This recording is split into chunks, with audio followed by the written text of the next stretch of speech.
الحمدللہ، اللہ تعالیٰ کا لاکھ لاکھ شکر ہے کہ مالک الملک نے اپنی یاد کی توفیق اور موقع عطا فرمایا۔ لاکھوں اور کروڑوں درود حضرت محمد مصطفیٰ صلی اللہ علیہ وآلہ وسلم پر، جن کے طفیل مالک الملک نے یہ مہربانی عطا فرمائی۔ سامعین کرام، اللہ تعالیٰ نے قرآن پاک میں ارشاد فرمایا، اعوذ باللہ من الشیطان الرجیم، بسم اللہ الرحمن الرحیم۔ قیامت قریب آ گئی اور چاند شک ہو گیا، اور اگر کوئی نشانی دیکھتے ہیں تو منہ پھیر لیتے ہیں اور کہتے ہیں یہ بڑا زبردست جادو ہے، اور انہوں نے جھٹلایا اور پیروی کرتے رہے اپنی خواہشات کی، اور ہر کام کے لیے ایک انجام ہے، اور پہنچ چکی ان کے پاس اتنی خبریں جن میں بڑی عبرت ہے، جو سراسر حکمت ہیں، پھر کیا کام دیں ڈر سنانے والے۔ پس آپ صلی اللہ علیہ وآلہ وسلم منہ پھیر لیں ان سے۔ ایک روز ان کو بلائے گا بلانے والا ایک ناگوار چیز کی طرف، ان کی آنکھیں جھکی ہوں گی، قبروں سے یوں نکلیں گے جیسے وہ پراگندہ ٹڈیاں ہیں، ڈرتے ڈرتے بھاگ رہے ہوں گے بلانے والے کی طرف۔ کافر کہتے ہوں گے یہ بڑا سخت دن ہے۔ جھٹلایا ان سے پہلے قوم نوح نے، یعنی انہوں نے جھٹلایا ہمارے بندے کو اور کہا یہ دیوانہ ہے، اور اسے جھڑکا بھی گیا۔ آخرکار آپ صلی اللہ علیہ وآلہ وسلم نے دعا مانگی اپنے رب سے کہ میں عاجز آ گیا ہوں، پس تو ہی بدلہ لے۔ پھر ہم نے کھول دیے دروازے آسمان سے موسلا دھار بارش کے ساتھ، اور جاری کر دیا ہم نے زمین سے چشموں کو، پھر دونوں پانی مل گئے ایک مقصد کے لیے جو پہلے مقرر ہو چکا تھا، اور ہم نے سوار کر دیا نوح کو تختوں اور میخوں والی کشتی پر۔ وہ تیرتی جا رہی تھی ہماری آنکھوں کے سامنے۔ یہ طوفان بدلا تھا اس کا جس کا انکار کیا گیا تھا، اور ہم نے باقی رکھا اس کو بطور نشانی۔ پس ہے کوئی نصیحت قبول کرنے والا؟ سو کیسا تھا میرا عذاب اور میرے ڈراوے، اور پس ہم نے آسان کر دیا قرآن کو نصیحت پذیری کے لیے۔ پس ہے کوئی نصیحت قبول کرنے والا؟ عاد نے بھی جھٹلایا تھا، پھر کیسا تھا میرا عذاب اور میرے ڈراوے۔ ہم نے ان پر تند و تیز آندھی بھیجی، ایک واقعی نحوست کے دن میں وہ اکھاڑ کر پھینک دیتی تھی لوگوں کو، گویا وہ ٹنڈ ہیں اور اکھڑی ہوئی کھجور کے۔ پس کیسا تھا میرا عذاب اور میرے ڈراوے۔ بے شک ہم نے آسان کر دیا قرآن کو نصیحت پذیری کے لیے۔ پس ہے کوئی نصیحت قبول کرنے والا؟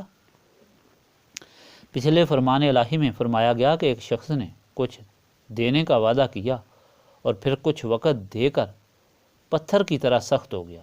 یہ فرمان تو ولید بن مغیرہ کے لیے تھا، جس کے عذاب کا بوجھ اٹھانے کا وعدہ اس کے دوست نے کیا تھا، لیکن پھر مال اسے اچھا لگا۔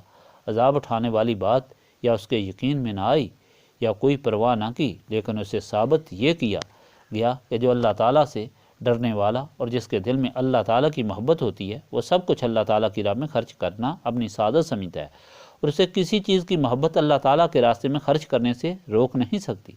پھر یہ حقیقت کھول دی کہ ہر شخص کو اس کے کیے کا بدلہ ملے گا، لیکن یہ ظلمت میں ڈوبے ہوئے سمجھ سے آ رہی غلط بات سمجھتے ہیں، حالانکہ ان کو موسیٰ اور حضرت ابراہیم کے صحیفوں میں بتلا دیا گیا تھا کہ کوئی کسی کا عذاب اور بوجھ نہیں اٹھائے گا، ہر ایک کو اپنے عمل کا بوجھ خود اٹھانا پڑے گا۔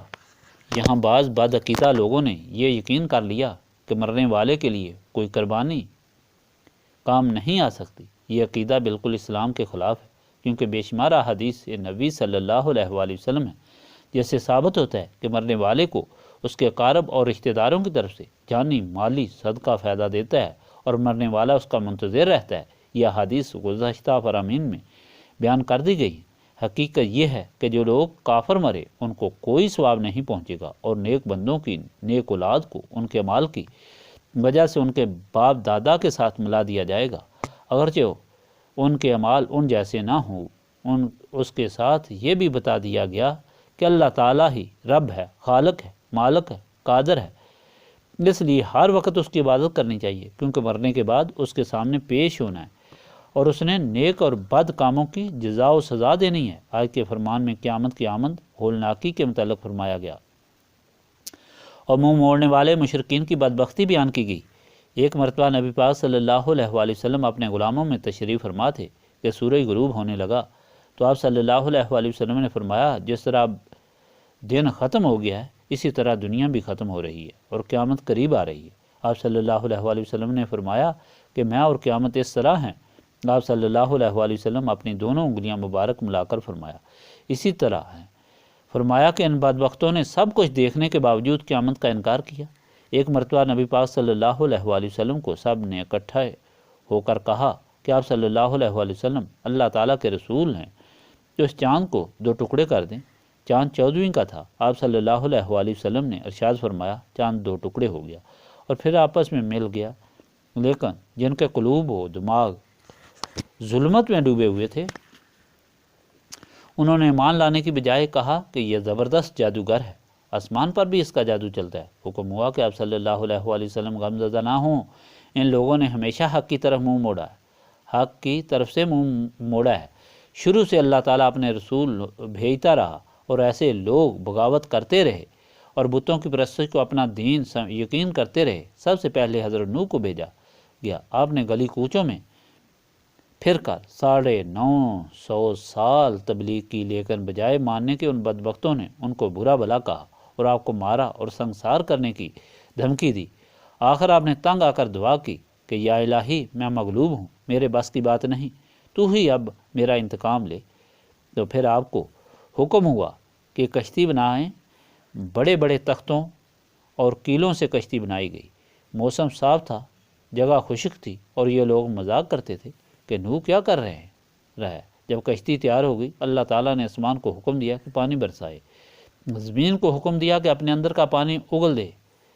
زمین پر دونوں پانی مل گئے اور طوفان عظیم بن گیا۔ کشتی اللہ تعالیٰ کے حکم سے تیرنے لگی، کفار سارے غرق ہو گئے، صرف وہی بچے جو نوح کی کشتی پر سوار تھے۔ پھر حضرت ہود کی قوم کا ذکر کیا گیا کہ گستاخوں کو کس طرح ہوا نے اڑا کر دور زمین میں پھینکا اور ان کا نشان اور غرور ختم کر دیا۔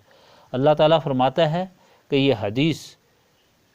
یہ ہدایت جو دی جا رہی ہے قرآن پاک کے ذریعے، جس میں گزشتہ تاریخ کے عبرتناک واقعات بیان کیے گئے ہیں اور عقلی دلائل بھی پیش کیے گئے ہیں، رجوع کرنے والے خوش نصیبوں کے لیے تو یہ ہدایت بڑی آسان کر دی گئی، لیکن بدبخت اس کو سمجھنے سے قاصر ہے۔ اور سارا سبق یہ دیا جا رہا ہے کہ نجات اللہ تعالیٰ کی بندگی اور اطاعت میں ہے، جس کی ملکیت دونوں جہانوں میں ہے، جس نے اپنے غلاموں کے لیے دونوں جہانوں میں نعمتیں بنائی ہیں اور اطاعت و بندگی کی تعلیم اللہ تعالیٰ کے رسول دیتے چلے آئے۔ اب نبی پاک صلی اللہ علیہ وآلہ وسلم دے رہے ہیں، اور یہ اطاعت اور بندگی کی تعلیم صرف انہوں نے ہی پائی جنہوں نے اللہ تعالیٰ کے رسولوں کی مکمل غلامی اختیار کی، اور یہ غلامی، یہ اطاعت انہیں نصیب ہوئی جن کے دل و دماغ روشن ہوئے اور شیطان اور نفس کی چلاکیوں سے واقف ہوئے۔ یہ روشنی نسبت رسولی صلی اللہ علیہ وآلہ وسلم سے حاصل ہوتی ہے، اور یہی ہمارا مدعا ہے جس کے لیے ہم اس محفل میں بیٹھ کر اللہ تعالیٰ کی یاد کراتے ہیں۔ اللہم صلی علی سیدنا محمد وعلی آلہ وصحبہ صلاۃ تکون لنا امان من کل خوف، لا الہ الا انت سبحانک انی کنت من الظالمین۔ استغفر اللہ العظیم الذی لا الہ الا هو الحی القیوم واتوب الیہ۔ استغفر اللہ العظیم الذی لا الہ الا هو الحی القیوم واتوب الیہ۔ استغفر اللہ العظیم الذی لا الہ الا هو الحی القیوم واتوب الیہ۔ ربنا تقبل منا انک انت السمیع العلیم وتب علینا انک انت التواب الرحیم۔